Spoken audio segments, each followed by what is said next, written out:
Hi అండి, అందరికీ నమస్కారం. Welcome to our channel. 8వ వేతన సంఘం ఏర్పాటు కేంద్రం ఆమోదం. ప్రభుత్వ ఉద్యోగులకు అదిరే శుభవార్త అయితే అందింది. 8వ వేతన సంఘం ఏర్పాటు చేసేందుకు కేంద్ర కేబినెట్ ఆమోదం ముద్ర వేసింది. ఈ మేరకు కేంద్ర మంత్రి అశ్విన్ వైష్ణవ్ వివరాలు వెల్లడించారు. 8వ వేతన సంఘం ఏర్పాటు చేసిన తర్వాత తమ తుది నివేదికను 2026లో సమర్పించనున్నట్లు తెలిపారు. ప్రధానమంత్రి నరేంద్ర మోదీ నేతృత్వంలో గురువారం సమావేశమైన కేంద్ర మంత్రివర్గం ఈ మేరకు 8వ పే కమిషన్ ఏర్పాటుకు ఆమోదం తెలిపినట్లు వెల్లడించారు. ఈ వేతన సంఘం సిఫార్సులు అమల్లోకి వస్తే ఉద్యోగుల జీతాలు భారీగా పెరగనున్నాయి. కేంద్ర ప్రభుత్వ ఉద్యోగులు జీతభత్యాలు, కరువు భత్యం, పెన్షన్ల వంటివి పే కమిషన్ సిఫార్సుల మేరకు కేంద్ర ప్రభుత్వం నిర్ణయిస్తుందని తెలిసిందే. ఇక ప్రస్తుతం 7వ వేతన సంఘం అమల్లో ఉంది. అయితే ఈ పే కమిషన్ ఏర్పాటై 10 సంవత్సరాలు పూర్తవుతున్న క్రమంలో 8వ వేతన సంఘం ఏర్పాటు చేయాలనే డిమాండ్లు పెరిగాయి. ఉద్యోగ సంఘాలు పలు సందర్భాల్లో కేంద్రానికి వినతులు పంపించారు. ఈ క్రమంలో ఫిబ్రవరి 1, 2025 రోజున ప్రవేశపెట్టే వార్షిక బడ్జెట్లో దీనిపై ప్రకటన ఉంటుందని అంతా భావించారు. కానీ అంతకన్నా ముందే కేంద్రం నిర్ణయం తీసుకోవడం గమనార్హం.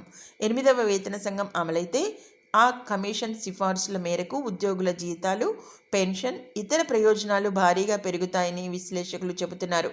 అయితే కొన్ని రోజులుగా వేతన సంఘం స్థానంలో కొత్త వ్యవస్థను తీసుకొచ్చేందుకు కేంద్రం సన్నాహాలు చేస్తోందన్న వార్తలు సైతం వచ్చాయి. కానీ వాటన్నింటినీ తోసిపుచ్చుతూ 8వ వేతన సంఘానికి ఆమోదం తెలిపింది. 8వ పే కమిషన్ అమల్లోకి వస్తే ఉద్యోగుల కనీస వేతనం 34,000కు పెరిగే అవకాశాలు ఉన్నాయి. కనీస పెన్షన్ మొత్తం 17,000 పైన అందుతుందని తెలుస్తోంది. 7వ వేతన సంఘం 2016లో అమల్లోకి వచ్చింది. పే బ్యాండ్స్, గ్రేడ్ పే వంటి వాటి స్థానంలో సింప్లిఫైడ్ పే మ్యాట్రిక్ అమల్లోకి తీసుకొచ్చారు. కనీస వేతనం నెలకు 18,000 చేశారు. కేబినెట్ సెక్రటరీ స్థాయికి గరిష్టంగా నెలకు 18,000 చేశారు. కేబినెట్ సెక్రటరీ స్థాయికి గరిష్టంగా నెలకు 2.50 లక్షల వేతనం నిర్ణయించారు. బేసిక్ పే పైన 2.57 రేట్లు ఫిట్మెంట్ ఫ్యాక్టర్ ఇస్తున్నారు. గ్రాట్యుటీ పరిమితి 20 లక్షల నుంచి 25 లక్షలకు ఇటీవలే పెంచారు. ఇక ద్రవ్యోల్బణం ఇండెక్స్ ఆధారంగా డిఏ అమలు చేస్తున్నారు. ప్రస్తుతం డిఏ 53% ఉంది. చూశారు కదా, 8వ వేతన సంఘం ఏర్పాటుకు కేంద్రం ఆమోదం తెలిపింది. అలాగే ఈ మేరకు కేంద్ర మంత్రి అశ్విని వైష్ణవ్ వివరాలైతే వెల్లడించారు.